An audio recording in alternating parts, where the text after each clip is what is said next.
Assalamualaikum warahmatullahi wabarakatuh. Bismillahirrahmanirrahim. Alhamdulillahirabbil alamin. Rekan-rekan yang dirahmati Allah Subhanahu wa taala, pernah nggak sih teman-teman membaca surat Al-Fil, tapi kesannya hanya cerita tentang sejarah?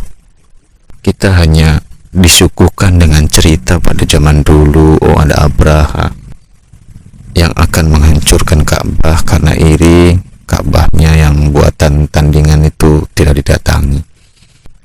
Didatangkanlah burung ababil untuk menghancurkan pasukan itu.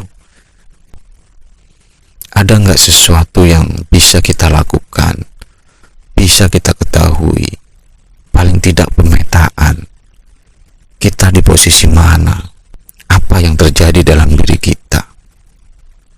Pertarungan kita kan di keseharian.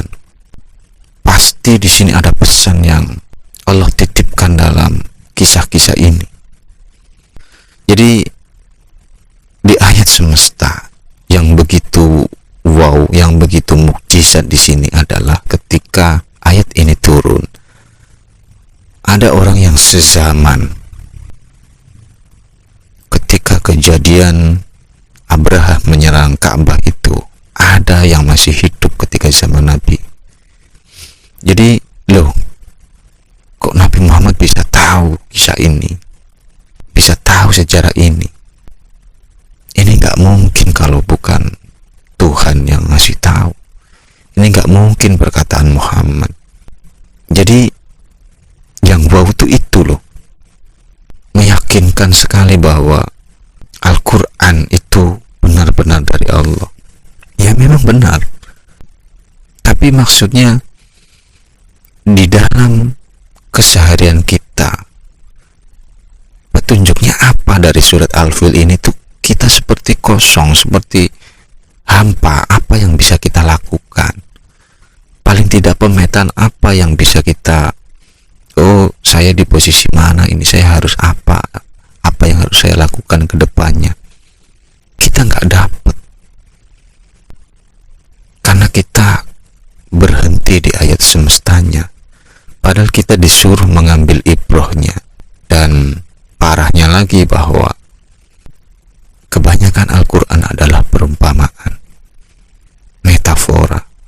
Kalau kita gagal mengambil pelajarannya, apalagi kita hanya membaca sebatas sekilas tentang kisah-kisahnya, ceritanya, ya kita nggak akan dapat apa-apa. Padahal jihad terbesar adalah melawan diri kita sendiri, itu yang disabdakan Nabi. Nah, melawan diri kita sendiri itu kan di keseharian kita ini loh. Masa dari surat ini kita nggak dapat pemetaan? Oke, langsung kita mulai ya. Bismillahirrahmanirrahim. Alam tara kaifa fa'ala rabbuka bi ashabil fil. Tidakkah kalian melihat bagaimana Rabbmu bertindak kepada ashabil fil? Alam taro, tidakkah kalian melihat? Jadi taro tidak berarti harus melihat langsung secara mata langsung gitu ya, tapi bisa berarti cobalah berhenti. Ada yang perlu kita sadari atas kejadian ashabil fil ini. Jadi alam taro ini adalah seperti ajakan untuk kita berhenti dari kesibukan, lalu memperhatikan kembali. Kemudian ashabil fil, saya mengajak teman-teman untuk coba renungi. Secara kejadian realnya memang dulu ada pasukan bergajah yang dipimpin oleh Abraha untuk menyerang Ka'bah. Tapi apakah pesannya hanya itu? Pesannya hanya kamu nggak usah ikut-ikutan nyerang Ka'bah, kan kita nggak mungkin. Jadi di ayat dirinya itu apa sih? Secara makna bahasa Arab klasik, ashab itu berasal dari kata sahaba, bisa bermakna menemani, menyertai, selalu bersama. Itu ashab. Makanya sudah menjadi bahasa Indonesia ya sahabat, sohib bahkan. Jadi sohib itu ya yang tahu kita luar dalam, karena saking dekatnya nggak pernah lepas. Makanya ada ashabul kahfi, itu nggak jauh dari gua, selalu lekat dengan gua. Bukan gua yang itu ya, tapi ada di sini. Kemudian al-fil, dalam bahasa Arab klasik dulu, gajah itu disimbolkan dengan yang memiliki kekuatan yang besar, kemudian tubuhnya yang sangat berat sehingga sulit digeser, sulit dihentikan, dan memiliki daya tekan yang besar. Ini gajah. Ini Alfil ini mau cerita apa sih sebenarnya? Jadi Abraha itu siapa sih? Simbolik apa sih? Abraha dalam ayat diri, dalam di keseharian kita ini, Abraha adalah keakuan ananiah. Kita yang merasa ada, kita yang merasa bisa, aku yang harus diakui. Keakuan. Jadi bukan kita yang sejati, tapi aku sebagai identitas. Itulah Abraha. Abraha membawa pasukan bergajah, ashabil fil. Ashab ini simbol apa? Ashab inilah simbol ego, cara mempertahankan agar keakuan tetap eksis. Kemudian al-fil. Al-fil di keseharian kita itu apa? Yang sesuatu dianggap besar, sesuatu yang dianggap berat, sesuatu yang kita anggap memiliki daya tekan yang besar. Bisa dibilang sesuatu yang menjadi sandaran kita. Apa itu? Apapun, bisa harta, jabatan, popularitas, apapun itu yang dengan harta, jabatan, popularitas kita merasa aman, keakuan kita merasa ada, merasa eksis, merasa berarti, merasa bisa ini itu, sehingga kita bangga dengan keakuan kita ini. Jadi la haula wala quwata illa billahnya itu masih omong kosong, karena kita merasa bisa, merasa memiliki daya dan upaya. Keakuan anania. Dan ashabil fil adalah ego, strategi ego yang mengarahkan perhatian kita agar bersandar kepada gajah, kepada sesuatu yang dianggap berat, sesuatu yang dianggap memiliki daya tekan yang besar, sesuatu yang dianggap kita besar. Itulah harta, jabatan, popularitas, apapun itu selain Allah. Itulah ashabil fil, ego, strategi ego yang menarik perhatian kita agar kita bersandar kemana? Ke selain Allah. Coba perhatikan. Alam taro kaifa fa'ala rabbuka bi ashabil fil. Alam yaj'al kaidahum fi tadlil. Bukankah dia, Rabb, menjadikan kaidahum,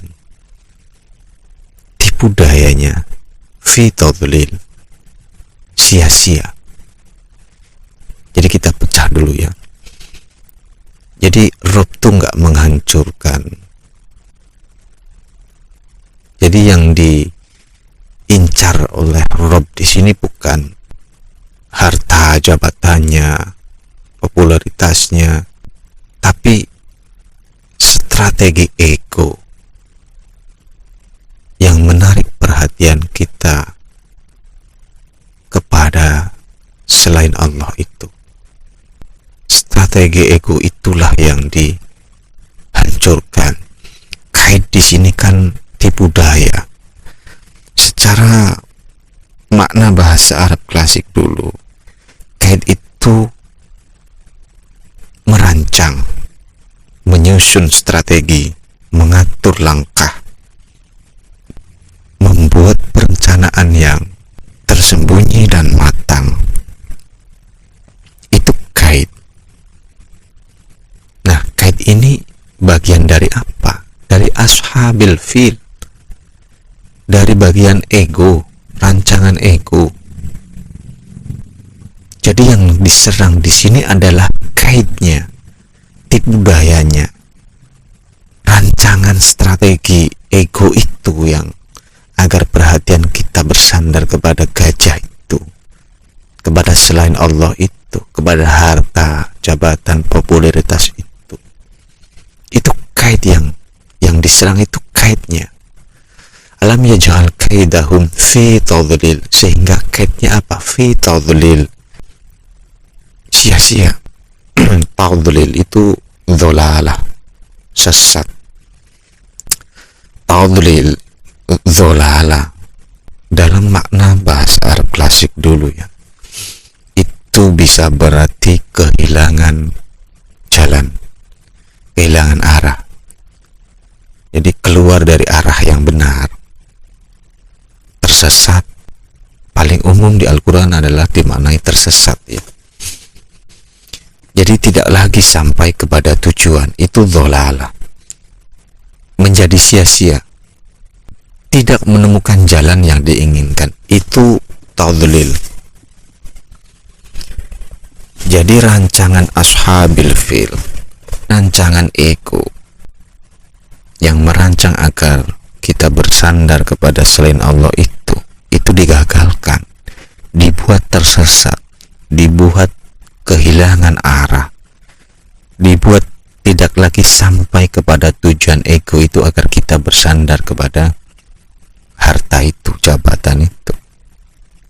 Jadi Rob yang mendidik kita, yang mengatur kita, itu tidak langsung menghancurkan kita, tidak langsung menghancurkan keakuan kita, menghancurkan ego kita, tapi yang dihancurkan adalah strateginya.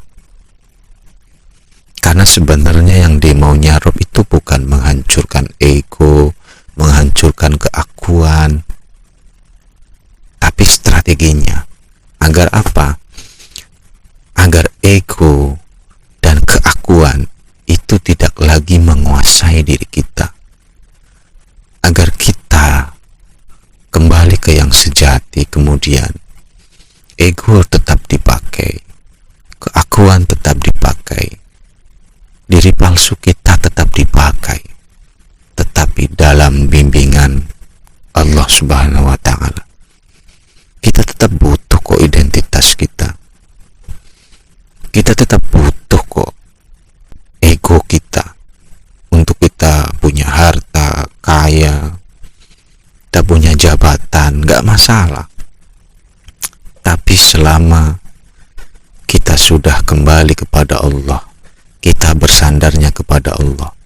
Kalau kita sudah bersandar kepada Allah, kita punya harta, gak mungkin kita gunakan untuk yang macam-macam, pasti untuk kebermanfaatan. Kemudian keakuan, kita memiliki keakuan, identitas. Kita butuh bersosialisasi, kita butuh bernegara, kita butuh dalam keseharian kita memakai itu. Tetapi sekarang, kalau kita sudah bersandar kepada Allah, kita akan lebih selamat. Kita tidak akan mengaku-ngaku bahwa apapun keakuan yang sudah kita lakukan, baik itu kita punya jabatan, punya harta, punya popularitas, semuanya dikembalikan atas kemauan Allah, yaitu untuk kebermanfaatan. Kita tidak akan mengaku-ngaku, kita tidak gila hormat, kita dihormati, kita langsung kembalikan dalam rasa terdalam. Kita kembalikan pujian itu untuk Engkau ya Rabb. Engkau dapat pujian dari si fulan. Aku sampaikan kepadamu. Jadi yang dipermasalahkan di sini adalah kita bersandar kepada selain Allah itu. Kemudian dengan cara apa Allah menggagalkan kait, melemahkan tipu dayanya menjadi sia-sia, tipu daya ashabil fil, tipu daya ego, agar kita bersandar kepada al-fil, agar kita bersandar kepada selain Allah, harta jabatan. Wa arsala alaihim tayran ababil, maka Rabb mengutus tayran ababil, burung-burung ababil yang berbondong-bondong. Ini simbolik apa di keseharian kita? Tayran, burung, adalah sesuatu yang terbang bebas, terbang kemana-mana, di atas langit. Dalam diri kita itu apa? Tayran. Dalam diri kita adalah perhatian. Perhatian itu seperti burung. Ini hanya renungannya. Perhatian itu terbang bebas, sana kemari. Tergantung kita menggunakannya. Kemana perhatian itu kita tuju, ke situ pula fokus, energi, pikiran, semuanya mengalir ke situ. Nah, jadi dalam makna bahasa Arab klasik dulu ya, toyron, burung itu, akar kata toyaro itu bisa berarti burung, bisa berarti terbang, bergerak di udara, melayang, berpindah dengan cepat, meninggalkan tempat asal.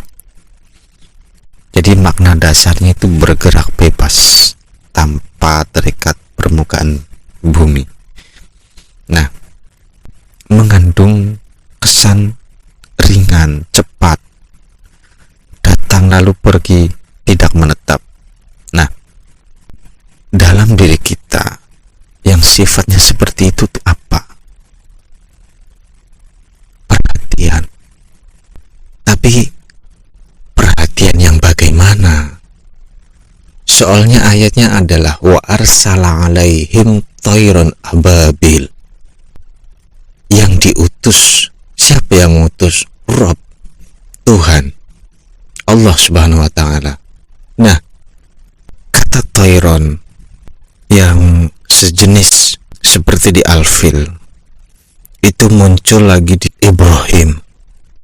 Wa idh qala Ibrahim murabbi arini kaifa tuhyil mauta qala awalam tu'min qala bala walakin liyatma'inna qalbi qala fakhudh arba'atan minat tayr fasruhunna ilaika thumma ja'al ala kulli jabalin minhunna juz'a ila akhirih.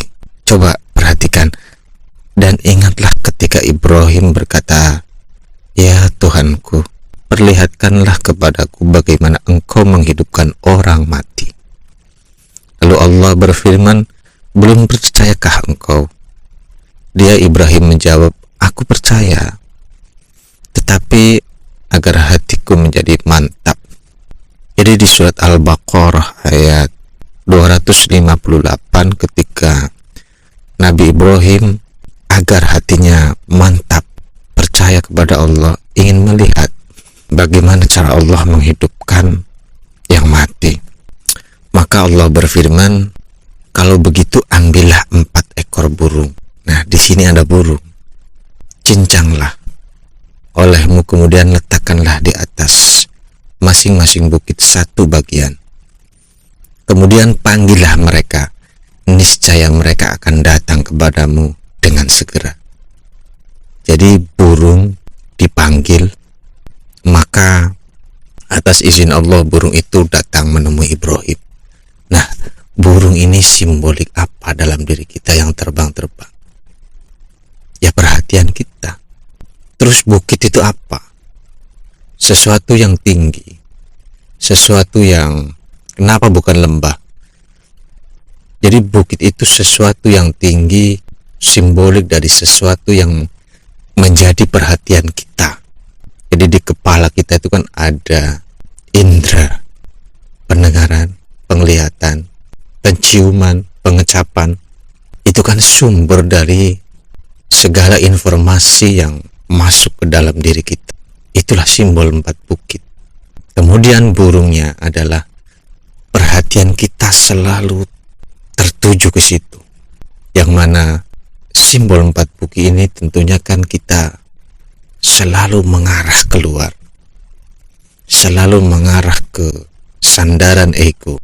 Jadi apa daya dirinya? Burung ini harus sudah hidup, sudah dalam bimbingan Allah Subhanahu wa Ta'ala. Ini simbolik, teman-teman. Jadi ketika perhatian kita terpecah-pecah atas izin Allah, perhatian datang, berkumpul, terpusat. Itu dengan apa? Cluenya adalah selama ini kita fokus ke objek, mundur. Sekarang perhatian fokuskan kepada yang menyaksikan, bukan kepada objek, tapi kepada subjek yang menyaksikan. Intinya di sini adalah kita sudah bisa berjarak dengan pikiran, perasaan, emosi. Kita sudah bisa berjarak. Kemudian ada lagi di ayat lain tentang burung. Dan sebagai Rasul kepada Bani Israel, aku telah datang kepada kamu dengan suatu tanda dari Tuhanmu, yaitu aku membuatkan bagimu sesuatu dari tanah berbentuk seperti burung. Ini simbolik. Lalu aku meniupnya, maka ia menjadi seekor burung dengan izin Allah.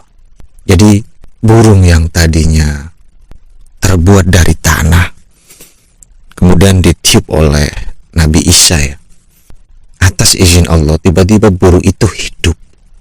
Ini simbolik, teman-teman. Jadi Rasul itu kan datang membawa tanda. Tandanya apa? Itu ruh, kesadaran.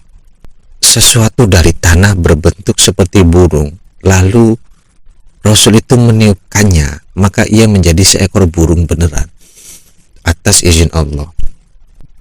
Ketika kita sudah mengenal kesadaran, kita sudah mengenal ruh, kita berada di posisi yang sudah bisa berjarak dengan pikiran, perasaan, emosi, maka burung itu hidup. Perhatian kita hidup. Kita mempunyai kendali atas perhatian itu. Yang tadinya kita perhatiannya mati, perhatiannya hanya tertuju kepada objek, seolah-olah kita nggak ada pilihan. Perhatian kita tertuju hanya kepada keluar diri kita terus, kepada kait strategi ego untuk perhatian kita agar bersandar kepada selain Allah, yaitu harta, jabatan, dan apapun itu. Jadi setelah kita mengenal ruh, kita bisa berjarak dengan pikiran. Disinilah kita baru mulai hidup. Disinilah kita baru mempunyai pilihan. Jadi di Ibrahim, burung yang tadinya dicincang kemudian taruh di bukit, dipanggil, tiba-tiba datang. Artinya adalah perhatian kita yang selama ini terpecah, keluar terus, itu bisa ditarik. Cluenya adalah kita mundur sebagai penyaksi. Kita bisa berjarak dengan pikiran. Sehingga apa? Perhatian kita bisa kita pilih agar berfokus kemana. Jadi wa arsala alaihim, Rob mengutus atas mereka tayron ababil. Perhatian yang sudah terbimbing oleh kesadaran, perhatian yang sudah berjarak dengan pikiran, perasaan, emosi, yang terus menerus ababil, berbondong-bondong, terus menerus. Tarmihim bihijaratim min sijil. Tarmihim secara makna bahasa Arab klasik dulu ini bisa berarti melempar, mengarahkan lemparan, melontarkan. Nah, ini yang penting, mengenai sasaran, mengirim sesuatu menuju target. Jadi bukan sekedar melempar ya, tapi lemparan itu diarahkan kepada sasaran tertentu dengan tepat. Hijaratim, hajaro ya, makna bahasa Arab klasiknya bisa berarti batu, sesuatu yang keras, sesuatu yang menghalangi, yang membatasi, mencegah, melindungi dengan batas. Makanya dari akar yang sama lahir hijr, larangan, pembatas. Makanya ada surat Al-Hijr. Kemudian ada hujuroh, kamar, kamar yang dibatasi, kamar-kamar.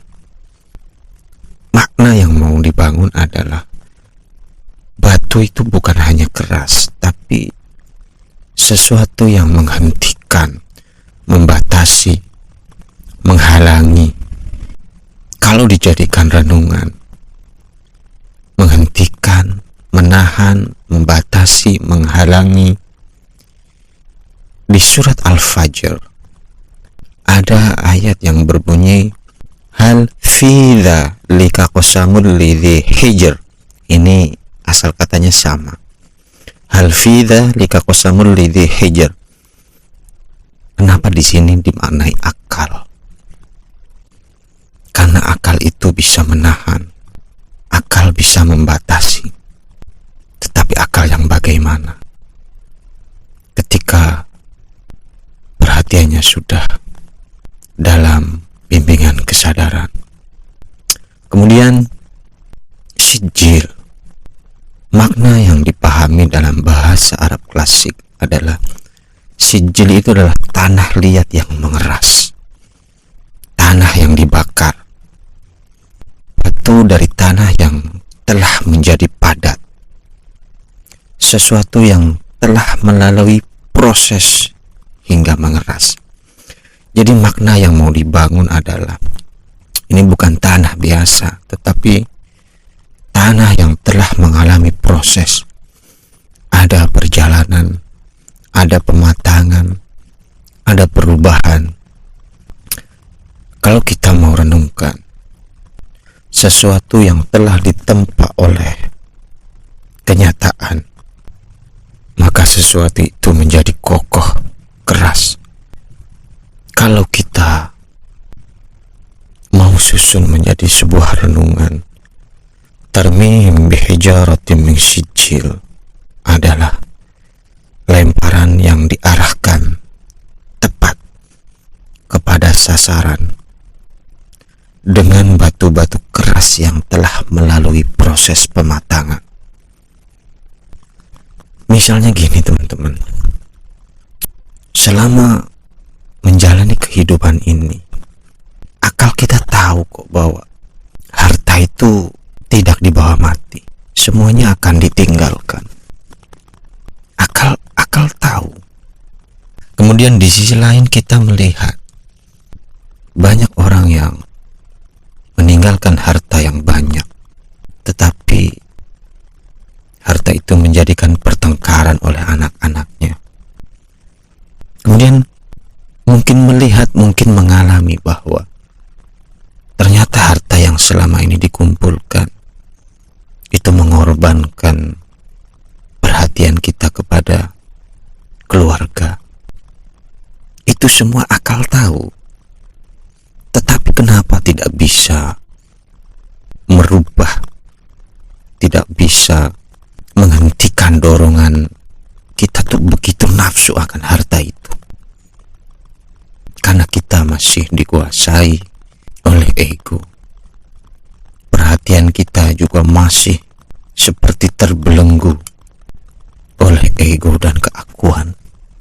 Akan tetapi ketika burung wa arsala yang diutus, berarti burung ini sudah berada dalam bimbingan Rob, sudah berada dalam bimbingan kesadaran kita sebagai penyaksi. Maka perhatian burung yang membawa tarmihim bihijaratin min sijil, batu yang membawa batu berisi kebenaran-kebenaran yang diakui oleh akal dahulu, yang selama ini terpendam. Jadi akal itu sebenarnya tahu kebenaran-kebenaran itu, tetapi suaranya lemah karena yang terdengar yang lebih keras adalah suara ego, dorongan ego.